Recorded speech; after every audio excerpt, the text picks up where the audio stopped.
cycle, walk and drive around this incredible city, it seems we're always very close to water. Urban wetlands, lakes and streams make our city so livable. But you might not know there is an army of volunteers who are checking on these waterways for us every month as part of the Waterwatch program. G'day, Ranger Mel here with another Bettong Bungalow, and I'd like to pay my respects to elders past, present and emerging, and really thank them for caring for the waterways and the land which we're on, Ngunnawal land. Today I'm really excited to bring you the story of Waterwatch and how successful it is here in the ACT. And I'd like my guests to introduce themselves and tell us all about it. Martin, Bruno, I'll start with you first, Martin. No worries, I'm Martin, I'm the Waterwatch Coordinator for Southern ACT Catchment Group. Yeah, I'm Bruno, I'm the Gender Catchment Group Waterwatch Coordinator. So we're sitting by the dipping ponds here at the Jerrabomma wetlands, and I can hear some frogs and got the beautiful reeds behind us. These are our ponds set up just for doing educational dipping with the kids, and we like to teach them about water quality and bugs. But tell me, what does Waterwatch do? Because that's similar to what you guys do. Waterwatch, what we basically do, we manage a volunteer citizen science program, which is about keeping an eye on all the waterways on a regular basis and reporting any findings to government and anyone else who needs to know. Bruno, how does it, the actual process of Waterwatch, how do you do the actual monitoring? So now you've got this amazing amount of volunteers that come and help you. What do you actually do when you get to the water? Yeah, so the volunteers, they have a kit, so Waterwatch kit, and they monitor 7 parameters in the water. So we train them, and then after the training they do on their own and get a sample of water, and then they measure like temperature, turbidity, electrical conductivity, so all these parameters that have to do with water quality, and then on their own sample that and then enter the data in the database. And do you give them a lot of support to do that? Because That's some people our might be a job. little bit put off by, this is sounding very sciencey here. This is our job, is to provide all the support and training that they need and the equipment to do that monitoring. Yeah. And so why have you decided, or why was it crucial to use the public, citizen scientists? Do we not have enough of everyday scientists to kind of do this sort of work? Why is that so crucial to the program? It's where it started from. So a lot of citizens science programs, they start from different places. Waterwatch started out of community interest to begin with. So it came with a community basis. What we discovered very quickly was that we had greater reach and greater level of monitoring than could be done by either Icon Water or Actu Water, or by the tertiary institutions, or by any scientific institutions. We've just got a great number of people out there monitoring.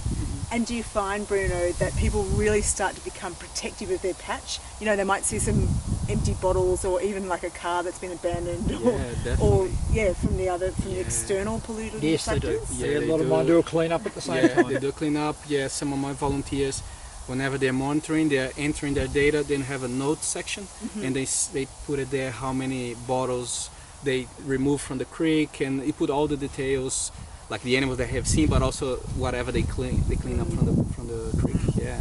I can imagine that you'd also see some amazing bird life and wildlife as you're going out to do this monitoring once a month. They do.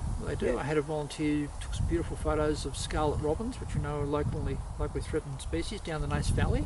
Wow. And other groups keep a very close eye on the different birds and always report what they're seeing. Whole flocks of black cockatoos down at Murray's Corner and Paddy's River. There's flocks of about 60 cockatoos flying over. Yes, all of that sort of stuff gets recorded. Also, another thing that we do, we have our monitoring, but also we ask the volunteers to come for what they call the QA/QC, so quality assurance and quality control. Yep. So twice per year we have the sessions that we have all the volunteers coming up together, testing their kits and seeing that everything's working fine, and they have the chance to meet with all the volunteers and talk about where they monitor, and meet other volunteers. So that's pretty. Because I feel like that's sort of an unseen benefit to volunteering that is not often talked about.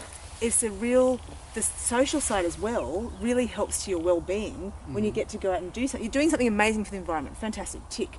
But also you have that social side which is good for you too. You know, for yourself. Waterwatch is interesting. It's very different to a lot of other environmental monitoring in that you can set the amount of the flavour of what you do. So what I find a lot of my role is teaming people up with like-minded people, similar age, similar demographic, similar area where they're interested in, and some people enjoy it's a family thing, so it's very much just they go out, they do their monitoring.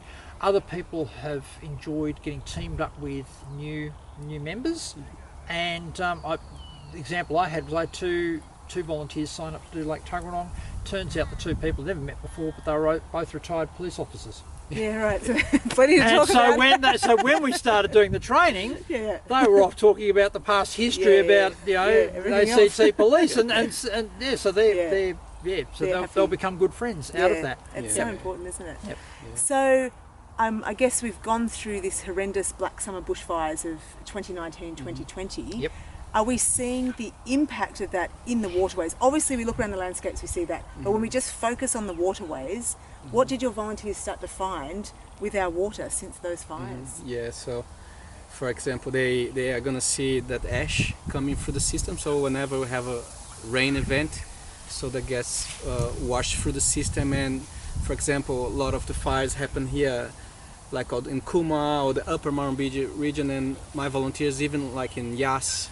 So in the Murrumbidgee down Yas, that still can be felt over there. From the Snowy Mountains. That's all the way through. It's all washing its way through. Yep. And that will be like you have a high value of phosphorus, the turbidity, so everything changes. And on the sides you have that the ashes accumulating on the banks too. So Just that those fires just keep impacting, don't they? Just the It will take a long time for the impact in the rivers to push its way through, and it's going to take even longer for the impact on the surrounding landscape to recover.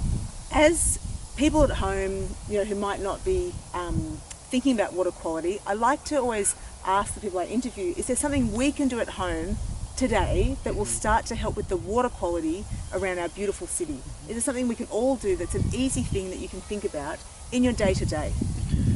Yeah, use less water. Put some rain tanks in. So there's more water. So there's more water for the environment. Put some rain tanks in so that you're using that water in the garden and in the laundry.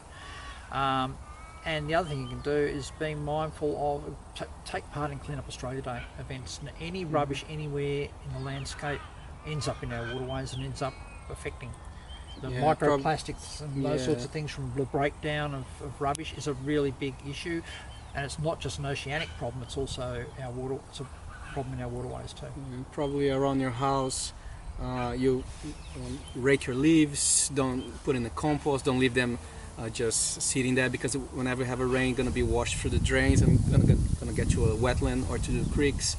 When you wash your car, it's probably better washing it on the lawn, so that those detergents they get absorbed in the soil instead of going through the drain system too. So there are quite a few things. When you're walking your dog, pick up the poo. That's good for everybody. Yeah, so all of those things, they're going to end up impacting the water quality, because everything gets washed through the drain system. We can end up in the drain and ends up straight in the rivers. So all our outside drains just goes straight into places like Jerrabomba wetland and goes straight into the rivers as well. Yeah. Thank you so much for coming to chat to me about Waterwatch. Our pleasure. And I just think it's so important that if we look after our waterways, it's for all of us.